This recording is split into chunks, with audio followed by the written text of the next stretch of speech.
The US-led coalition has announced the end of major operations against Daesh in Iraq. The Land Forces Command Headquarters was deactivated on Monday in Baghdad. But the US has said that they will not withdraw from Iraq immediately. Iraqi Prime Minister Haider al-Abadi declared victory over Daesh in December after recapturing Mosul. But the terror group continues to carry out deadly attacks. In Syria, missile strikes have hit military bases in the provinces of Hama and Aleppo. According to Syrian state media, ammunition stores were hit late on Sunday night. The Syrian Observatory for Human Rights says nearly 30 people were killed, mostly Iranian fighters who support the Assad regime. The monitoring group also says it appears Israel may have carried out the attacks, although Tel Aviv has not confirmed this. Israel regards Iranian-backed militia as a major threat on its border. Still in Syria, regime airstrikes have killed 8 people and injured dozens more in the northern province of Homs. The cities of Rastan, Talbiseh and Izzuddin were hit with more than 140 airstrikes. The Syrian Observatory for Human Rights reports the attacks happened within a 24-hour period. People in the besieged area were also suffering because food and medical supplies can't get to them. The regime has blocked aid deliveries. The Palestine Liberation Organization is holding a rare meeting of the Palestinian National Council. That's the body that regulates political parties. This is the first formal session in 20 years. The PLO needs the approval of the council to elect new officials that could bolster the position of President Mahmoud Abbas or even name his replacement. Well, Hamas, the group that rules the Gaza Strip, is not attending the meeting. Palestinian President Mahmoud Abbas accuses them of hindering hopes of a reconciliation. Let us speak frankly. Does Hamas really want reconciliation? If they really want the reconciliation, then we have 2 options. We either rule the whole country and be responsible for everything, or they will be responsible for everything. After all what happened, we will never accept a third option. We do not want to divide the power in halves or thirds. We do not want a reconciliation with the presence of militias. No respectable state except having 2 authorities. Hamas has criticized the meeting, saying it does not represent all Palestinians. Its leadership is unable to attend the meeting as Israel restricts their movement from Gaza. Hamas has also called on Palestinians to reject Washington and Tel Aviv's decision to declare Jerusalem as Israel's new capital. Our strategic priority now is to prevent implementation of Trump's plan. Our priority is not to wait for Trump's suggestions for solutions nor Netanyahu's options, but to end the security partnership with Israel, to remove its dominance, and to declare our national opinion. In order for our people in the West Bank to support resistance to the occupation, their hands must be untied. Striking against Trump's plan of the century will eliminate activities which work against the Palestinian issue. The Palestinians' right of return must be defended. Hundreds of Armenians are marching in the capital, Yerevan, demanding opposition leader Nikol Pashinyan is named the country's new prime minister. Pashinyan is the only candidate in the race going into Tuesday's vote. The ruling party had declined to put forward a candidate. It says it will support Pashinyan if all other parties do so. Gilad Bafid is at the final demonstration ahead of Tuesday's vote and has sent this report. The final demonstration and the final rally has just taken place in Yerevan, in the capital of Armenia. And these demonstrations have been ongoing for about 3 weeks now to try and change the ruling government, the ruling Republican Party, which has been controlling Armenia for more than a decade. And of course, there was the resignation of the former Prime Minister on April the 23rd. But here are some of the people, the new people in Armenia who want to see the changes. Anna, why do you expect changes now if there is a new Prime Minister on Tuesday? People want to see changes. They want high living standards. They want to see to live in a democratic country. They want a better life. They want a lot of changes quickly. Yes, a lot of changes. Well, let's talk to Vahe. Do you think that that potentially could be difficult if Armenians' expectations are pretty high? Yes, I do believe that the Armenian population has pretty high expectations from the new government and from Nikol Pashinyan by himself. But I do believe that we are hopeful, and we have seen already the change, and we have acknowledged that we are the change, the population. So we are looking forward for the better future. Thank you both. So the people are the change, and of course the demonstrations have been peaceful. There have been lots of demonstrations across the country, and most of them by far have been peaceful. So the expectation now is that the parliamentarians will vote in the parliament on Tuesday. They will select the only candidate, which is Nikol Pashinyan, and he then will be forming a government. And the expectation after that is that there will be elections, free, open, transparent elections between 3 to 6 months' time. US immigration officials are struggling to deal with the dozens of asylum seekers trying to enter the country from Mexico. They're part of a caravan of migrants and refugees from across Central America. And as Philip Owira reports, some people are just being turned away at the border. This group of around 150 people reached the border determined to seek asylum in the United States. They're part of an even bigger group of around 1,000 migrants from Honduras, El Salvador and Guatemala who'd originally set out together from southern Mexico over a month ago. My mission was to bring my daughter here along with my wife. I had to go hungry to make sure they could eat. I had to be cold so they wouldn't be. I had to stay up at night and get used to that, to stay with my daughter out of fear of the cartels or whatever else. US President Donald Trump said he'll stop the group crossing into the country because they're a threat to national security. We need a change in the law. Catch and release is ridiculous. If they touch our property, if they touch our country, essentially you catch them and you release them into our country.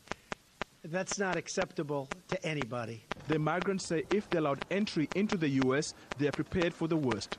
I'm afraid they'll separate me from my grandchildren because they're my grandchildren. I love them. They are my children, honestly. I've taken care of them since they were small, and now I hope they won't be taken from me. The officials here say their immigration facility can only accommodate around 300 people at a time. The migrants are now camped outside the border gates. They're hoping that once the bottleneck is cleared, they will finally be allowed entry into the United States. Philip Owira, TRT World. Australia is planning to kill more than 1 million kangaroos this year to protect endangered grassland and wildlife. The annual cull is one that divides the nation. Animal activists argue it's a needless slaughter, while farmers and some scientists say the animals should be shot in even larger numbers than planned. Sarah Morris reports. Kangaroos lazing in the sun, a famous symbol of the Australian outback. But it's not a sight that pleases everyone. Some ecologists say the kangaroo population has grown too large and is damaging the native ecosystem through overgrazing. So each year more than 1 million kangaroos are culled to control numbers. But the policy is controversial. Well, the current culling involves incredible cruelty to the animals. This is nothing like the standards that you see when cattle and sheep are slaughtered at abattoirs. Now remember, this shooting goes on over night time, and this creature hops, kangaroos hop. It's very hard to get a direct shot through the brain of the kangaroo to kill it outright. So many of them are injured. They then may die over days or weeks. It's estimated there are 46 million kangaroos in Australia. That's up from 27 million in 2010. And each year, around 3% of the population is culled. The result of the cull is a $300 million kangaroo industry, which also employs 3,500 people. This is one of 2 meat processing factories in the country that professionally butchers the kangaroo carcasses and then ships the meat off to restaurants and supermarkets right around the world. Ray Border owns the business and is also the president of the Kangaroo Industry Association. He says accusations the method of killing is inhumane are untrue. There are people that actually do take these animals, skilled marksmen that are trained, accredited, audited, and they have high-powered rifles, and it's one single shot to the head that will take the animal. The RSPCA have been on record by saying, if carried out correctly, it's the most humane way to take an animal in the world. Farmers say kangaroo numbers have hit crisis proportions. They warn if there's a drought, the native landscape won't be able to sustain all the animals, leaving many to die of starvation and dehydration. And even though such a death involves greater suffering than the one carried out by professional marksmen, the thought of shooting the national emblem still leaves many Australians feeling uneasy, highlighting the complex and divided relationship the nation has with its kangaroos. Sarah Morris, TRT World, South Australia. And finally, a Brazilian has been recognised for surfing the biggest ever wave. This is Rodrigo Coxa, riding a wave that is 24.4 metres high. He did it late last year during a competition in Portugal, but his record was only confirmed on Saturday. He now holds the Guinness World Record, which is just incredible. Look at that. It's been terrifying. Do stay with us. Headlines are coming up next.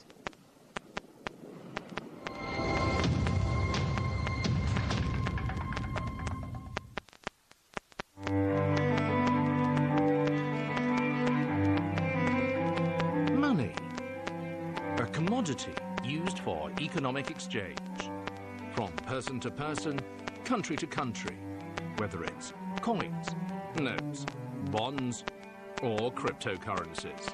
It's called trade, and wherever there's money, there's a story. Money Talks on TRT World.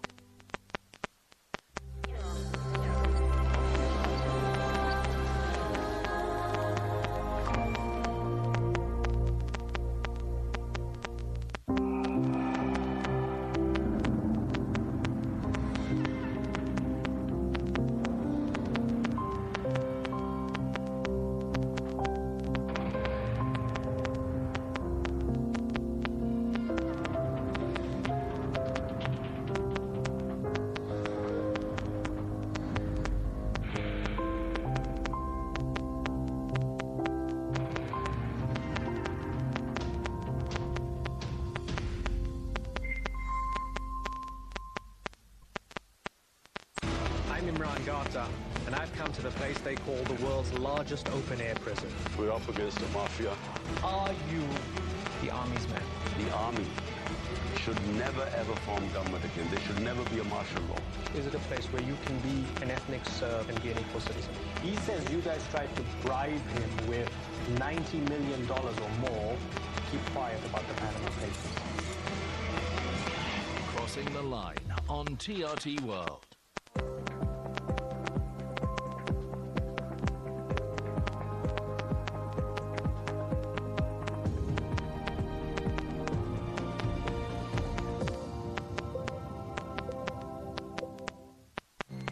You're watching TRT World. I'm Kim Vanel. A reminder of our main headlines. Israeli Prime Minister Benjamin Netanyahu has accused Iran of lying to the international community about its nuclear ambitions. Netanyahu says Israel has a trove of documents that show Tehran has not only preserved its nuclear program, but has also expanded it. In 2015, Iran agreed to curb its nuclear program in return for the removal of sanctions. Iran lied. Big time. After signing the nuclear deal in 2015, Iran intensified its efforts to hide its secret nuclear files. In 2017, Iran moved its nuclear weapons files to a highly secret location in Tehran. This is the Shorabad district in southern Tehran. This is where they kept the atomic archives. Trade and terrorism dominated talks between the US and Nigeria. Donald Trump has urged his Nigerian counterpart, Muhammadu Buhari, to remove trade barriers between the two countries. It's a bid to allow further US investment in Nigeria. Speaking at the White House, Trump noted the US gives over $1 billion in aid every year to Nigeria. And we look forward to growing our trade relationship based on the principle of fairness and reciprocity. But we give Nigeria well over $1 billion in aid every year, and we have already started talking with the President about taking down the trade barriers, very substantial barriers to the United States trading with Nigeria. Afghanistan has been hit by a series of bomb attacks. A coordinated double suicide blast in Kabul has killed dozens of people, including 9 journalists. Daesh has claimed responsibility. Just hours later in the southern province of Kandahar, a suicide bomber targeted a NATO convoy near a school. At least 19 people were killed in that attack. Hundreds of Armenians are marching in the capital, Yerevan, demanding parliament names opposition leader Nikol Pashinyan as the country's new prime minister. Pashinyan is the only candidate in the race ahead of Tuesday's vote. Stay with us here on TRT World. Beyond the Game is up next.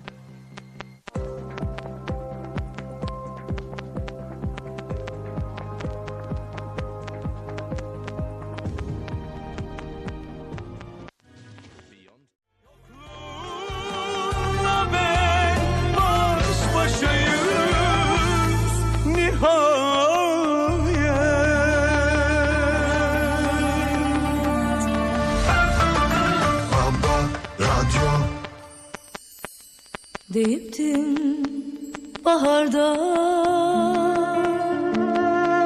görüşelim. Bahar geldi geçti. Ayrılık